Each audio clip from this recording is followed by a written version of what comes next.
It's the Tristan Law Show. If it's your first time here, welcome. If you've been here before, welcome back. I'm Tristan Law, semi-retired pro wrestler. Today, I'm your host.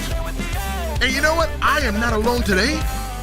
I have my very good friend Cheyenne Ortiz, the voice of independent pro wrestling here in New Jersey. He's joining me today, and we are going to be talking about Goldberg. Goldberg finally had the match of his life, and then you know what the guy did? The guy found a reason to complain. Cheyenne, thank you for joining me. How you doing today, brother? I'm doing good. I could see which side of the tracks I'm on early. How are you? Okay, well, I'm doing good. What side of the tracks are you on? Well, I think there is a degree of which Goldberg has a right to complain. You think so? Yes. Okay, before we even start, why does he have a right to complain? Well, it's such a tough hill to die on because I'm not here to discuss with you the validity, if you will, of Seth Rollins' injury, but after that mishap transpired, from a production standpoint, the show was snake bit. After Seth got out of the ring after the rapid pin, they quickly cut to the fact that coming up next, the main event, Goldberg and Gunther, and they had substantial time left on the broadcast, which means, hey guys, take as much time as you want in your match, or hey Bill, say whatever you want out there for your speech because we just had a situation and we're gonna have a lot of time. The very first red flag of the broadcast for the Goldberg segment was that they cut to commercial at the end of Goldberg's entrance. Here's why. Goldberg was in the ring. They had the 4K camera loaded up for the big match introductions, and they went to break after that. That was a red flag. Another red flag was at a lull of the match, they went to yet another commercial. So I get where Goldberg is coming from because time-wise it was there. Not to mention the fact that his speech was cut off. Look, bro. Okay. Let's say that it was cut short because of the match that he had with because of the Seth Rollins injury. Let's just say it was cut short because of that. Okay. Goldberg went an extra 5 extra minutes. So then maybe they should have told him to bring it home a little bit early, knowing that he wanted to do the speech. It's not a secret that he wanted to that he would have wanted to do the speech or not. I think the whole entire issue is that it's regular TV. It wasn't pay-per-view. It wasn't a PLE. You know what it was? It was regular TV. And you know what? They've got something much more important to talk about that's not Bill Goldberg at 11 o'clock. I get that argument on the foundation, but bear in mind that if they really, with NBC, it's tougher than USA or any other network. If they needed an overrun, they could have requested it, if nothing else. And also bear in mind the fact that it's his retirement match. If that's the case, Bill could have said, well, could we do it at a PLE? But the enchantment of performing in Atlanta, where, he cut his teeth, where he's born and raised, and having that last match in a city that means so much to him in wrestling, it's hard to turn down as opposed to a PLE in some, random city. Look, let me see if I can get this video up for you real quick. Plus, you got to keep in mind the fact that when the match ended, they went right to this 8-minute commercial break, whether you're watching on Peacock or NBC. Oh, it was 8 minutes? I didn't know that because I didn't watch live. All right, so maybe I'll give him a little bit of defense. Okay, so to give you a little bit of fair ground, the match happens. The bell rings. Say what you will about the match, right? I will say this. The match itself, because it had awkward commercial breaks, the match itself was probably better than expected, but we didn't see it in its entirety, first of all. Okay. The bell rings, and it might have been 10:52, 10:53. Goldberg's sitting up in the middle of the ring, selling the choke, and they go to commercial. This happens on Peacock and on NBC. Peacock, it was even worse because they kept doing that graphic of, we'll be right back. No commercials, no actual commercials for like a minute and a half. So I'm watching the house. I'm freaking out, thinking I'm missing the whole thing. Right. 10:58 comes along. I go to NBC. Commercials, real commercials. 10:59 and 30 seconds, it flashes back to the show. Goldberg's in the ring with Michael Cole doing a speech I don't know about, and it cuts off. So again, the production of the show really hindered Goldberg's final moments. So do you think the 28-second mic cutoff was disrespectful, or was it just like reality? A little bit of both, because if they wanted to incorporate a speech as well on that broadcast, that should have been more planned out. Having said that, and we talked about this last weekend, I believe it was, the speech has not aired on any WWE platforms. Maybe because he's bitching. Maybe Triple H woke up and said, "You know what? We're going to do this guy a favor." Now, and Mr. Law, let's bear in mind that Mr. Goldberg did not make any harsh comments until about 2 days after the fact. All right, maybe you're right. Maybe they had so much going on that they didn't want to overshadow that it was going to come out. But maybe Triple H woke up and said, and heard the news and said, "You know what? Fuck that guy." I don't believe Mr. Levesque says fuck that guy. Yo, come on. Those are the three most powerful words in pro wrestling. Fuck that guy. Because I disagree. Being a person that's, worked on radio, and I've done broadcast, and I've done everything else like that.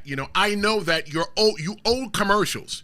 So what happens is, like, let's say, like, where you make money. Right, it's where you make money. So let's say the way it works is that people buy the time. Right, they say, "Hey, Cheyenne, right. You want to put, your YouTube channel on a commercial? Cool. So we're going to air your commercial 3 times doing the show." And they say, "Tristan, we're going to play your commercial. We're going to play it 3 times doing the show, whatever." So now what happens is now you don't pay the person that buying the ad. You don't pay at first. The way it works is that it plays, and then you get the checks, the bills submitted, like, "Hey, now you got to pay us."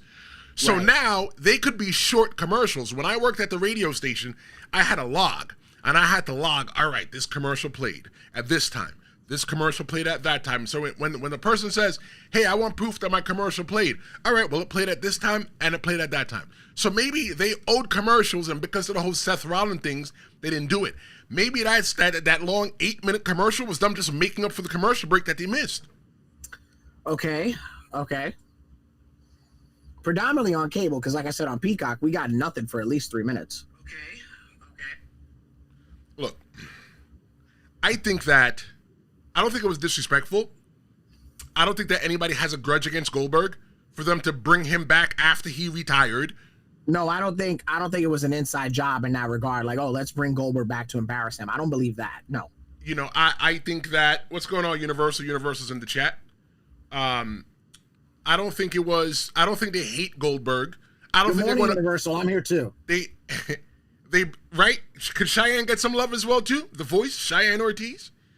They brought Goldberg back after he already retired. They brought Goldberg back after he already retired and let him wrestle one of the top guys in WWE in the main event in his hometown. They brought Goldberg back. They paid him. They let him wrestle in front of his whole entire hometown, in front of 90 plus people from around. He brought in 150 people from around the world, including his fucking accountant. Who cares? Who cares? You got an opportunity. You know what? Shit happens. I mean, and then Goldberg said, Goldberg, you were in NBC. You were in Saturday Night's Main Event. You had a 3-week buildup. You had to put your body together like Lego pieces in order for it to work. And you complained the whole entire time. It's like, how can you make a guy like that happy? Goldberg, you know what? I got a hot take for you. Bill Goldberg is the kind of guy that you would give $1 million. Just give him $1 million. And he's the kind of guy that complains that he didn't get a bag with it.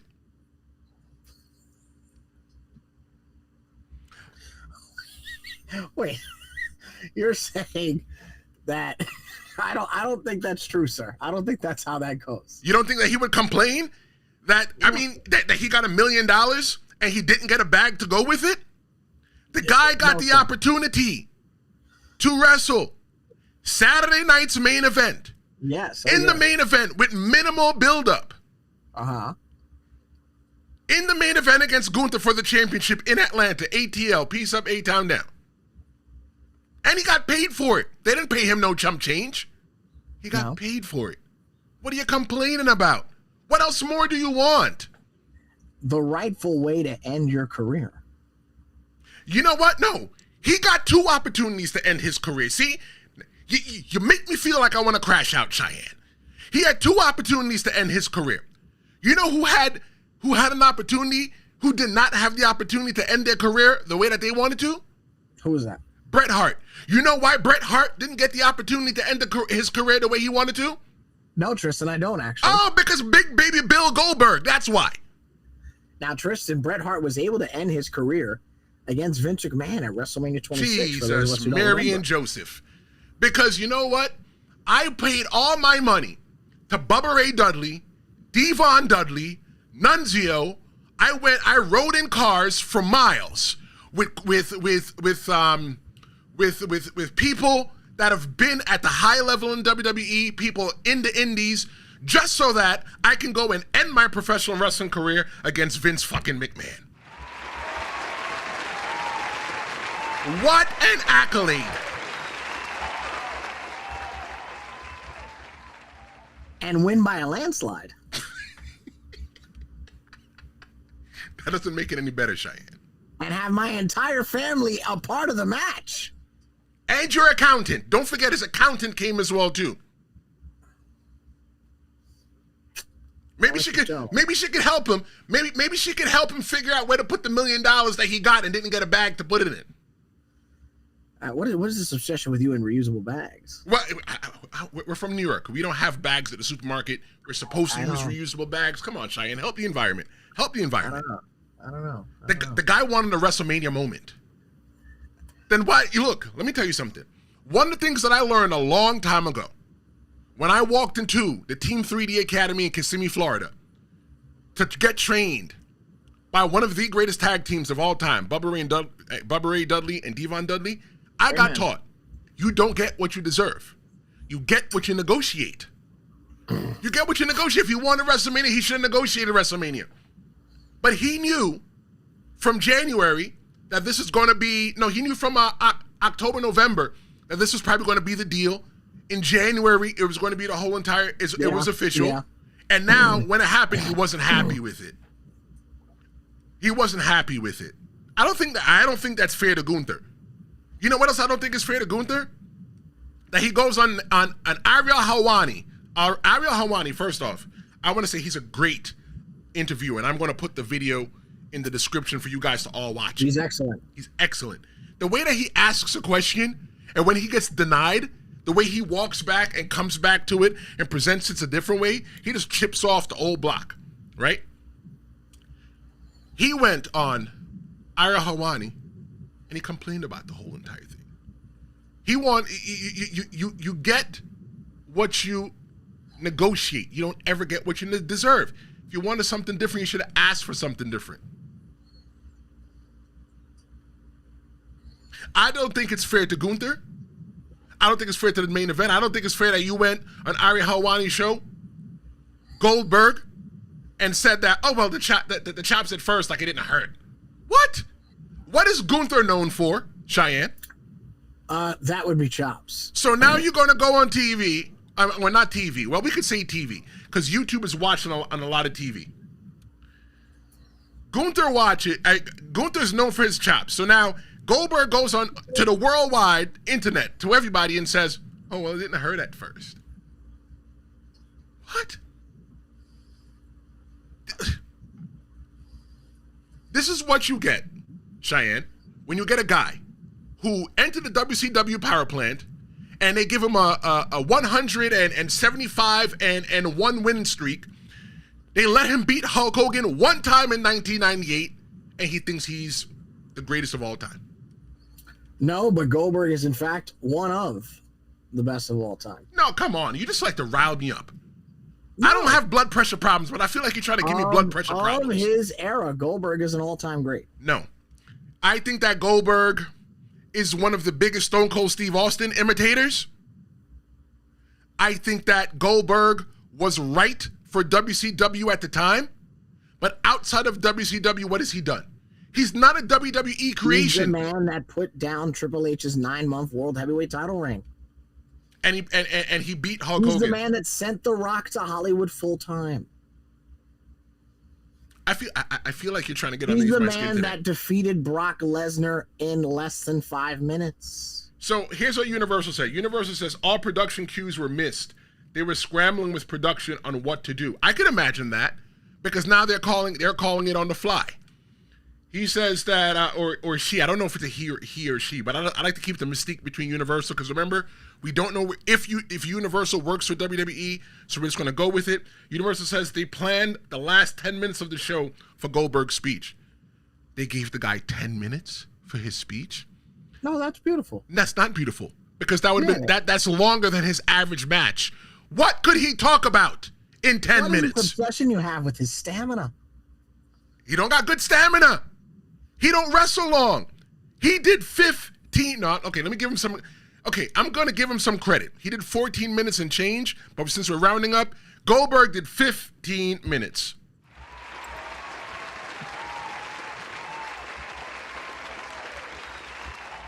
Good for him. Good for him. You did 15 minutes in your match, and you won the 10-minute post-match announcement, post-match speech to say what? I want to thank my son Gage. I want to thank my wife. I want to thank my accountant. But what? How long did you want Goldberg to wrestle in an era of which the 60-minute time limit is no more? Look, I think that the match was perfect at the length that it was. I think that Idol can't fathom what he would have talked about. You know what's funny? Anything Goldberg would have talked about, he talked about it at his 2018 WWE Hall of Fame induction. What else is there for him to talk about? Real quick, just to bring it up to speed for you, his match against Triple H in 2003. I don't think they have the event correct here, but it says here that that's a 19-minute match. That's off of ChatGPT. Brock Lesnar at WrestleMania 33, 4 minutes. Oh, Backlash against The Rock, 13 minutes. Against Kevin Nash at Starrcade, 11 minutes. Goldberg and DDP, a classic. Halloween Havoc, 10.5 minutes. Against Scott Hall in a ladder match, 14 minutes. So I really don't know what it is you're looking for here. It probably took Goldberg 13 minutes to climb the ladder. It's a ladder match. It's back and forth. There's a little bit of storytelling involved. I really think you're trying to annoy me today, Cheyenne. No, I'm just trying to figure out what it is that you're looking for out of him time-wise. What I'm looking for him to do is to take the... Okay, let me say this. One of the most embarrassing things to me, personally, is to lose control of your emotions. And I'm trying not to lose control of my emotions. I've noticed. But Goldberg, what he should have did was he should have took a couple days. He shouldn't have came out there in the beginning and said, you know what, this is what I have to say, and this is how I feel. Because you know what, he should have took the time, his hand is all swollen. He ate a pizza for the first time and his body rejected it.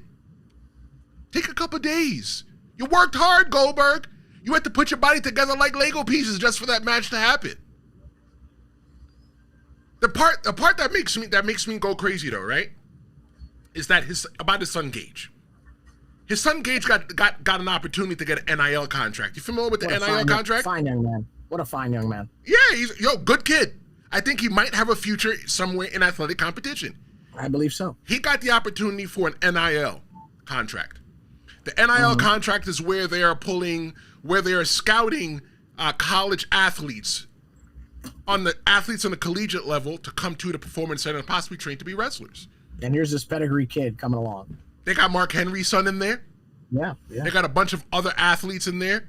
If Bianca Belair was still in college, she'd be in there now because she came in there after college and stuff like that.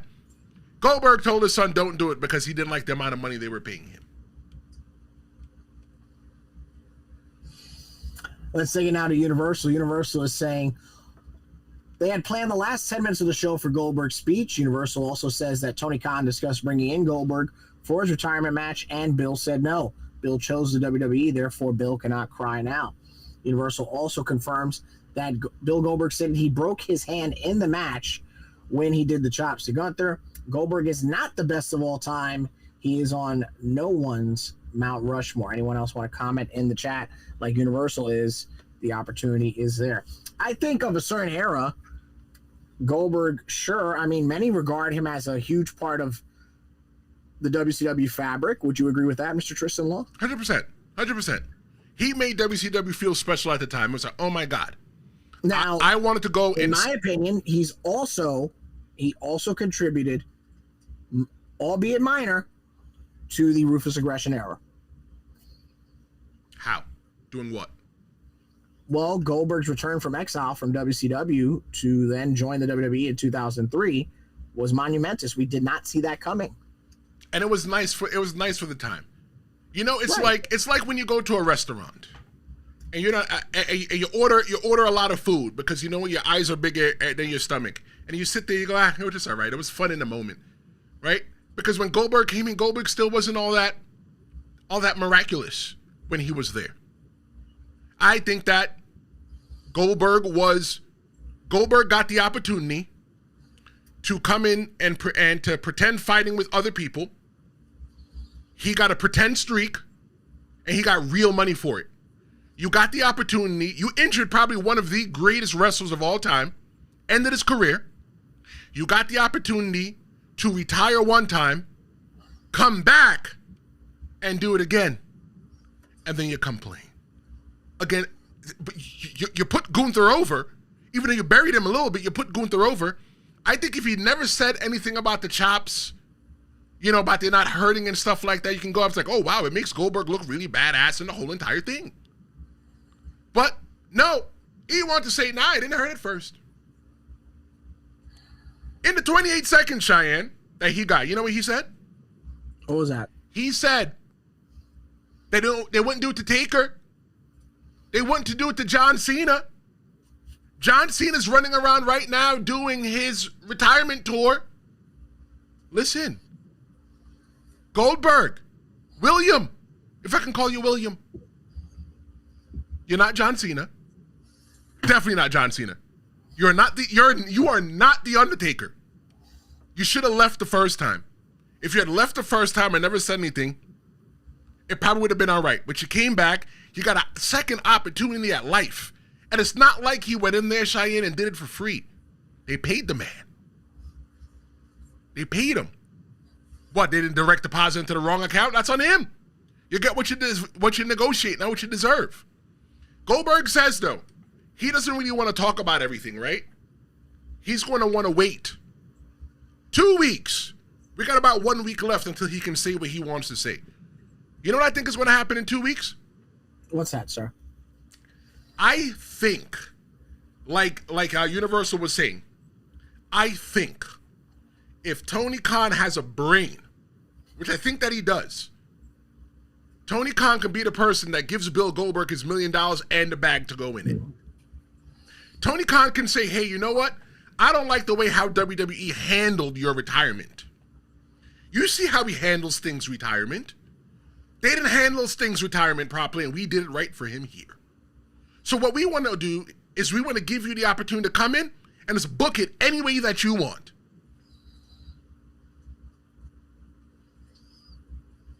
I see somebody wanted to pay for that. Now let's get into the low-hanging fruit. Who would you suggest in AEW as a good opponent for Bill Goldberg? All right, fine. I just started watching AEW. I made my promise. Like a big boy, I peed all by myself. I watched AEW Dynamite on Thursday. I downloaded the TNA app because I want to watch Slammiversary. I feel that just put him in the main event picture. Goldberg's not going to, if he's going to be able to write his own story, nobody's going to come in and say, let me go ahead and wrestle the mid-card. Goldberg's going to want to go in there and put himself over. He can't go against a guy like MJF. MJF is going to eat him alive on the mic. Oh, for sure. Eat him alive and bury him. You think he's mad? You think he's mad now? The second MJF opens up his mouth, Goldberg's going to be like, you know what, damn, I should have stayed home. So if you're going to put him against somebody, he's probably going to say somebody that's older, Maybe Edge. Oh, sorry. Cope. Gotta call him Cope. That's what they call him, Cope. Maybe Christian. Maybe Bobby Lashley. I think they had a decent match.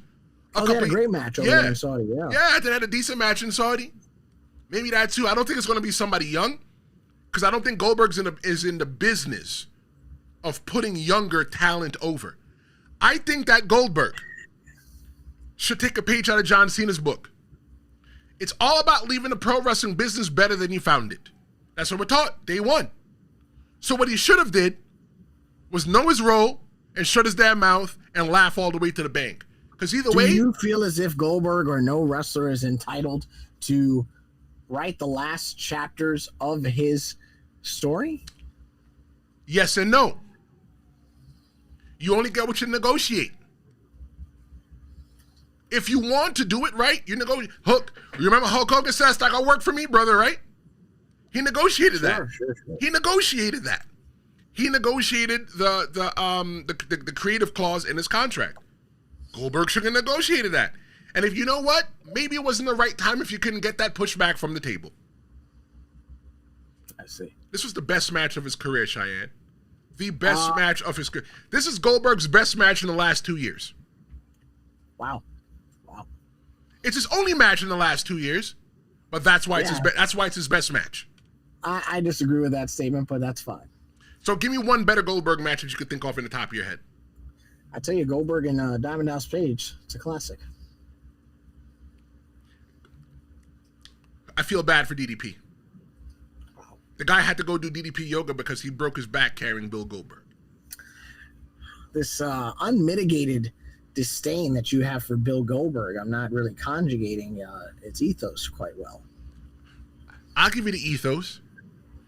He had the opportunity to just walk away. Just walk away. I can't get mad, right? Look at it like this, right? I can't get mad. Two guys are coming up to each other and they're talking junk to each other, right? And the one guy punches the guy in the face to defend himself and walks away. You have the opportunity to walk away. You are the winner. You got to end it the way that you wanted. But you come back to talk a little bit more shit because you start feeling yourself. You start smelling yourself. And you get knocked out. Yo, bro, I can't feel bad for you. You had your opportunity to leave. You should have just left. Goldberg had his opportunity to leave. He should have just left. Looking at Goldberg now, Cheyenne, what do you think he's going to be remembered for? His streak or his substance? Or the way he went out just now? You know, I think you did bring up a great point, a great word. I definitely think he's going to be remembered for the streak and the substance. What pains me to say is that this, from the build to the match itself, not many are going to remember or hang their hat on these final moments from a retirement standpoint. The streak and the substance ultimately is always going to be what Goldberg's known for. Even when he came back in, 2015 or 16, whatever that was, to do the feud with Brock, even then, that's what everybody remembered him for WCW, that piece of iconography and the streak. So I think the substance would definitely be second, but I don't think we're going to be talking about the impact of his match with Gunther even a year from now. So Universal, speaking of the streak and substance and stuff like that, Universal had a really good point. I guess he watched it. I guess Universal watched it live. The way I watched it, it wasn't live, so I got a different aspect of it. I'm going to give you the aspect that Universal gave, and then I'm going to give you the way I saw it. Universal says when they came back from the long commercial break, Bill was sitting on the mat, headlock, and doing the entire match. Oh, it moved. And doing the entire match, he was sitting on the mat in a headlock. I didn't see that. I didn't see that he was sitting in a rest hold the entire time. That's called, for you guys that are not pro wrestlers, that's called a rest hold. When you just work that headlock. Universal says, so there was actually technically 6 minutes of actual wrestling. And I agree. That I can believe. I agree, right. I don't think Goldberg could go that long. So what they did was they put a lot of what we would call, some people would call, there's a lot of gaga in the match. Yeah, I definitely think that Goldberg took that rest break as much as he could. Sure, Yeah, I'll go with that. The guy got a bad knee. The guy got a bad shoulder. One of the things that you do when you're working with a guy, you know, especially somebody like Goldberg, you know, Goldberg would tell you, "Hey, look, brother, my neck's bad, my knee's bad." So what you do is you're able to structure the match so that you work around his ailments. All right, you know what? Goldberg might not be able to done all the stuff and stuff like that. So you know what? You incorporate his son. You take the knee brace, you walk around with the knee brace, you hit him a couple times with the knee brace, you know, and stuff like that. You chop him, you can get a little bit of mileage out of the chop. You chop him, you let him sell around and stuff like that. Like, yeah, stuff like that will work. So I don't dispute the fact that if you actually put a stopwatch to the match, that was actually 6 minutes. Universal says that Bill was gassed and barely able to finish the match. He messed up the spot with the spear, and Gunther had to carry him the last 5 minutes. Kudos to Gunther. They don't call him the ring general because they ran out of names. What I will say is that aside from the booking, aside from what have you, Gunther was in fact the superstar of the match. I definitely agree with the fact that there was no better pick. There was no better bad guy. Whether he would have been world champion or not, Gunther was the best guy to pick. I still say Chad Gable would have been the only second option, but Gunther was the number one guy to go with. And yes, he was the star of this match. And I've been saying it, you know, he's the best guy in the company for a while now. If you're a Triple H, would you bring back Goldberg again if you want to come back, or like for a one-off or something like that? If Saudi Arabia paid money for him, that's tough, right? Because that retirement is so fresh. So you have to make it. You have to make it a point of which, Goldberg's got no choice but to defend his honor, defend his son's honor. It's got to be an extremely personal issue for Goldberg to break his retirement. Look, we've learned wrestling retirements are not finite, right? So it's very possible that he comes back 1 year, 3 years from now, whatever. It would likely be a Saudi Arabia setting, right? From a money standpoint, especially if you're Goldberg. But I don't want to sit here and say yes or no, and I'm actually going to go with no. I think your earlier idea, if Goldberg does come back, it would be an AEW situation. I think if he does come back, the only place he should come back is AEW. Why? Because if Tony Khan, what I teach people about the whole negotiation aspect is that when they come knocking at your door, they're at your mercy. Right. So if Tony Khan called him on maybe Wednesday morning, or maybe Tony Khan said, you know what, I don't know what's going on in the 2 weeks. Maybe he has a 2 week no compete. Maybe that's what it is, a 2 week no compete. Maybe after I doubt it's a 2 week no compete. I doubt it. I don't know what Goldberg meant when he said 2 weeks. I get why you say that, but I don't think that's it. So what do you think the 2 weeks is? Maybe that's when his deal ends. Okay. All Maybe right. he was on a Legends or a licensing agreement, or that's when it was ending, because we got Goldberg action figures while he was away, even though I know he was a free agent. I think up until he came back and did the angle with his son and Gunther, that thing in the ring where they had the promo to plant the seed, I believe up until that point, Goldberg was a free agent. Having said that, maybe they had him on a licensing agreement. They were paying him per diem. Maybe it's more that's when his deal ends. Well, if I was Tony Khan, I'll wait the 2 weeks. Give him a phone call. Hey, Bill, what's going on, man? How you doing? Now, if you're Bill Goldberg, are you too vulnerable to take that phone call? When you say vulnerable, break that down a little bit for me. All right, so let's cut the BS. Goldberg is upset. He feels offended. He feels disrespected by how WWE played out his final moments. And it's fresh. It's an open wound. He is salty. He's saying he isn't, but he's expressing huge bitterness. Are you in a position to say, with a clear mind, yeah, you know what? Fucking WWE, they screwed me over. It wasn't anything they said. Yeah, I'll do it. Or, you know what? I think I should just kind of sit this one out. Are you clear-headed enough to take that phone call? So, from listening to Goldberg talk on the Ariel Helwani interview, I feel that he's a guy that says that he comes off as a guy that's not emotional, but he's very emotional. Oh, he's very emotional. Yeah, I go with that too. He's a human being. We're all emotions. We're just Right. emotions in a bag of skin. That's all we are. And I think that he should take the call. You know what? Everything is. I always say, you know, when somebody says, "Oh, I want to buy that," they say, "No, it's not for sale."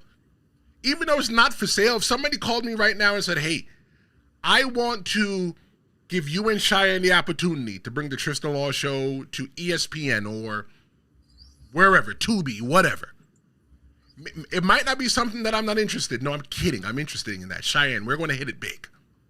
We're going to hit it big. Hopefully. But even if I'm not interested, I'm still going to listen to the phone call. Okay. Because I'm not an idiot. You know, I'm like, you know what? I'm not interested, but let me hear what they have to say. What if they say, you know, we'll pay you $10 million and, you know, we'll pay you $10 million. You know, we'll fly you and Cheyenne out on a private jet to Abu Dhabi every single week to go ahead and do that. And I'm like, every single week, Abu Dhabi, huh? Never been. I'm like, Cheyenne, what do you think? I'm like, you know what? At that point, I need to call a lawyer. Like, send me the contract. Send me the contract. Let me see what I can do. So if I was Goldberg, I would take a look at you know what? Draw up the papers. Send me the papers. Let me just look at them. There's no rush. There's no rush on his point because he's already done it already. He's retired twice. What I think they should do. Remember, he never formally said that the match against Drew McIntyre or Roman were his final matches. He said he was slated to have a formal retirement, a formal final match while Vince was still in office, and then all that fell at the waysides. He never declared those matches as his final matches. He said that was the plan following McIntyre. Was the McIntyre match the match that he wore the shorts, right?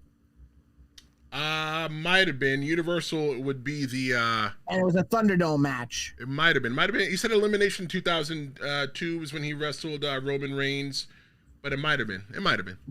I know he got called for COVID. He was sick and he had 3 weeks to train. Then he worked Roman at Saudi to make up for WrestleMania, right? Right. That was the match that was supposed to happen. That didn't happen. That's correct. So under Vince's administration, Bill and Vince were going to have a formal retirement match, build, what have you, following the Roman match. Vince scandal happens. Triple H, TKO, whatever, they take over. Nobody calls Goldberg. This is what we get. And I think it sucks because, say what you will about the complaints, about the match, about this, about that. Should it have been a PLE? Yes. It should have been a PLE. I'll tell you why it shouldn't have been, but go ahead. But the presentation of Bill, prime time, not just wrestling fans, everybody in America, Atlanta, the build, the package, the nuances, the nods to prior things in his career, it was all there. I'll tell you why it shouldn't have been a PLE. You're going to hate me for this. Sure. Let me make sure the camera's on my face for this. Oh, wow. Serious now. The reason why it shouldn't have been a WrestleMania, Royal Rumble, SummerSlam with Bill Goldberg is because he didn't negotiate it. When they said to him, hey, you're going to come back, you know, in July, Saturday night's main event. We got a Saturday night's main event in Atlanta. Let's do it. So he had two opportunities. Either be a mark for himself and say that I can do it in front of my hometown in Atlanta, or what he could do is just forget doing in Atlanta and do it at a PLE where he could still bring in 100 of his own friends and family, including his accountant. Was his accountant going to be part of the match? I'm not getting the accountant. I don't know. When he kept talking about it, he kept saying, you know what? I brought my accountant and one of the writers from NCIS. You know what, Bill Goldberg? That's fucking for you. While we're at it, Cheyenne, you want to name drop anybody famous that you know? We could take turns name dropping people. You know what? Okay, you know, in my retirement speech, I want to bring my barber. You know, I brought 100 people, including my barber, not the one I got now. That guy's trash.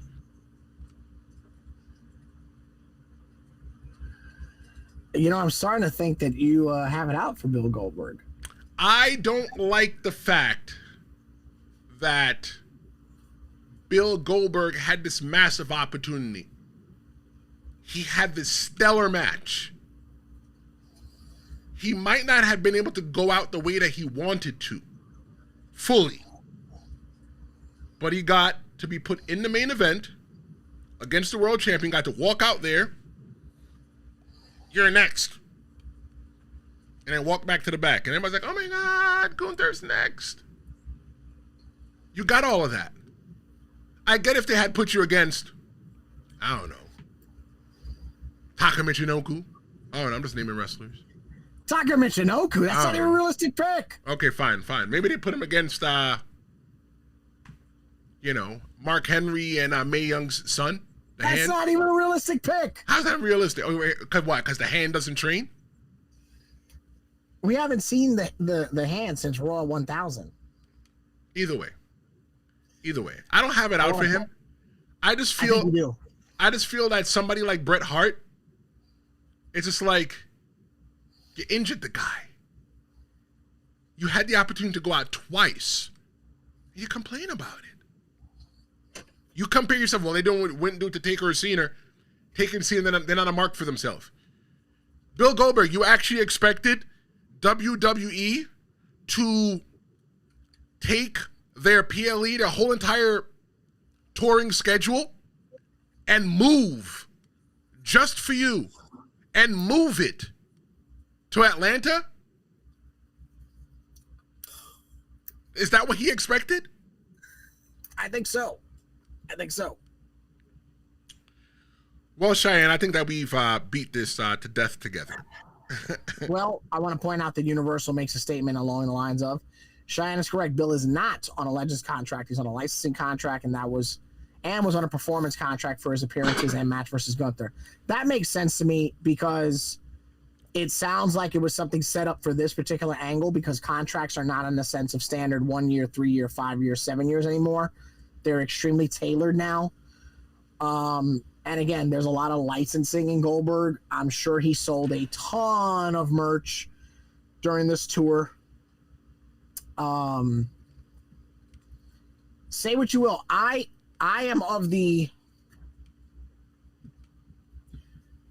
Do I feel like it could have been handled better from a production standpoint? Absolutely. Do I think Goldberg should have gotten treated better? No, I think he was treated fine until the day of, if that makes any sense. Why WWE hasn't put up his full retirement speech on their socials, I don't know. Why the match in like a director's cut, kind of like what they did when Edge came back and all they did was show the fans, but they didn't show the actual ring action. I think that's something that should be explored and put on YouTube, but some of his comments were harsh overall. Goldberg got 3 shirts at WWEshop.com. Goldberg's Last Ride. No, he has more, but the ones that are related to his retirement, he has one that says Goldberg's Last Ride. Got him there from like 1998 with the WCW Championship behind him. That is Goldberg's really. That is really his only accolade. That's the one I'm going to get you. Don't get me that. Don't get me that, because I will find a new friend. Get that for you. I will find a new friend. I swear to God, I will find a new friend. I'm going to replace you with Universal. I'll let you stay in the chat. I'll let you stay in the chat, and I'll bring Universal on. Wow. There's but I want Universal to sit there in the dark with just a light where you can't really see Universal's face, just to keep the shroud, because you never know. It could be somebody from WWE, it could be somebody from TNA, it could be somebody from AEW, it could be a fan, it could be Bill Goldberg's accountant. You don't know who it is. I'll get it for the two of you then.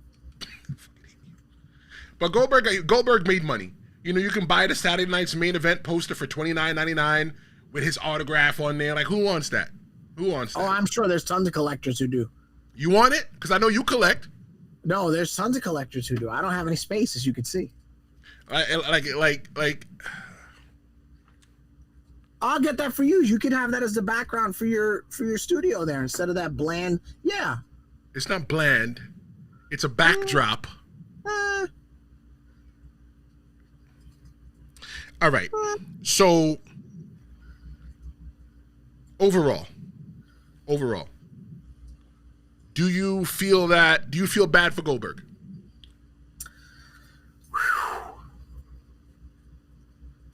Last comment. Make it good. Kinda. Elaborate. He got a build. He got it in his hometown. He got to face the best bad guy the company has to offer. I don't think it could have been, because why should it have been this long 6-month, 3-month build? You knew it was going to happen. I really just got to blame this on some production misfires. That's all. I don't feel bad for Bill Goldberg. I don't feel bad for Bill Goldberg because Bill Goldberg, he got what he negotiated. I don't feel bad for Bill Goldberg. Universal just made. I'm sorry to cut you off. Universal says Bill wanted to be a pay-per-view, PLE match, but then they sat down, picked a date, July 7th, and place, Atlanta. They told Bill it would not be on a pay-per-view. Bill agreed to do it. Again, he cannot complain later. So if this is all true, if Bill was all in on this being network television, he can't complain. I agree. Look, in order for Bill Goldberg to agree to it, what did he have to do?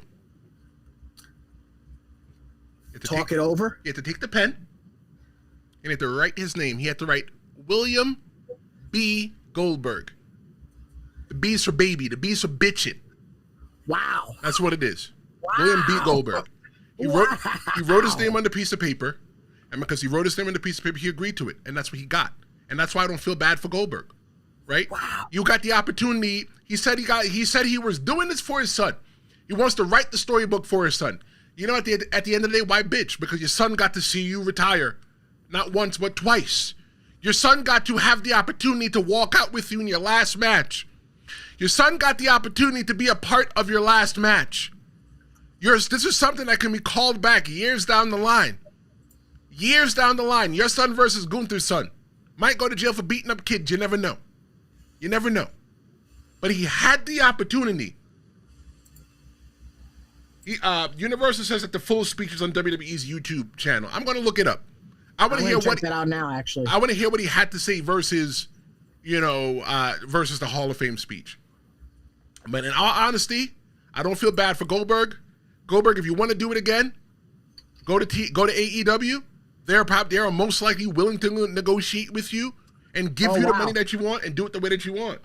It went up 6 days ago, so that's about maybe late Tuesday, and it's got over 1 million views. That's incredible. And I think that is just a huge testament to the impact Goldberg had on the show. Look, I said before, right? I was not excited for Bill Goldberg. Not at all. Not at all. On a scale of 1 to 10, I was not excited. But the way that -5. -5, yes. But the way that they told the story, and got me invested into the match, it made me feel like, you know what, this is what I wanted to get, what I want to watch. When I watched the match, I was pleased with the match. One point that I want to make as well, too, that it might have got 1 million views on YouTube, that one thing, but Ariel Helwani got 134,000 views off of the Bill Goldberg interview. If Goldberg didn't say anything, I want to say, let's say even 25% of those people, half of the people that watched the Ariel Helwani interview, watched the Goldberg interview, I think he tarnished his career. I don't feel bad for Goldberg. I want Goldberg to go away. Cheyenne, tell the people where they can find you. Well, they can find me at linktree.com/Cheyenne the Voice. They can find me at youtube.com/Cheyenne the Voice. You can find me on Instagram, Cheyenne the Voice. And of course, you can check me out on Facebook, my Facebook fan page, Cheyenne the Voice. And you can catch me on all other forms of social media with Cheyenne the Voice. And I will be appearing at BCW, Recombination Wrestling, Queen of the North, at the Mecca, Ridgefield Park, July 31st. And then Friday, August the 8th, for American Championship Entertainment, Anarchy, when Darius Carter and Anthony Gangone join forces to take on Dan Moff and Sean Donovan for the Ace Tag Team titles in your main event. Look, people, support your indie wrestling. Support your indie wrestling. These are the people that you don't have to worry about going on Ariel Helwani's show to complain that they didn't get what they deserved. Well, I will not complain, but I will say also you catch me out at ProWrestlingTees.com/Cheyenne the Voice for all your Cheyenne Ortiz t-shirts. And that's available in your link tree, right? That's right. I set up a link tree because of you. So if you're looking for my link tree, it's in the description of the episode. Platform. Fantastic platform. Yeah, I love it. I love it. You can find the newsletter there that is free. You can get the number to call the promo hotline directly. You want to talk about Goldberg? Call the promo hotline. You're more than welcome to do that. You can also find my merch store. You can buy my t-shirts and stuff like that. Hey, you know what? Why listen to me when you can have me on your body as a t-shirt? Universal, however, makes a key point. First of all, he says, don't be a bully, Tristan. Cheyenne is all right. Number two, unfortunately, this Saturday night's main event was the lowest of all four they have done since the relaunch. This was to boost the rating, and unfortunately it backfired and was the lowest Saturday night's main event of all time thus far. And I think this Saturday night's main event was better than the last one. Maybe they soured everybody with the last one, with the one before, where they had all the matches and all the matches felt short. It felt like just a rushed Monday Night Raw. Well, the card on this was really, really good also. I agree. So I find that I agree with that because this card was good. It gave you some perceptions of who was or wasn't going to win, plus the Goldberg retirement. So that's unfortunate. I believe Saturday night's main event is slated for 3 years, so we're still going to get 4 a year for another 2 years. Right, we're supposed to get another one in December. Yes. It's still, I think it's 4 a year for 3 years, so we still got 2 to go. Unless Goldberg has them move that one to Atlanta and turn into a PLE just for him. I gotta go get my credit card and get you that Goldberg stuff. I had to do it. Well, that was Bitchin' Bill Goldberg. He got his flowers and then he set them on fire. I'm Tristan Law. Thank you so much for joining me. I will be back on either Monday or Tuesday with Felicia from the Storyline Podcast, and we are going to be talking about the current state of pro wrestling. What does pro wrestling look like from her eyes as a fan? You gotta tune in to find out. I'm Tristan Law. He is Cheyenne Ortiz. Thank you so much for joining us, and I'll see you next time. Flashing red lights, driving in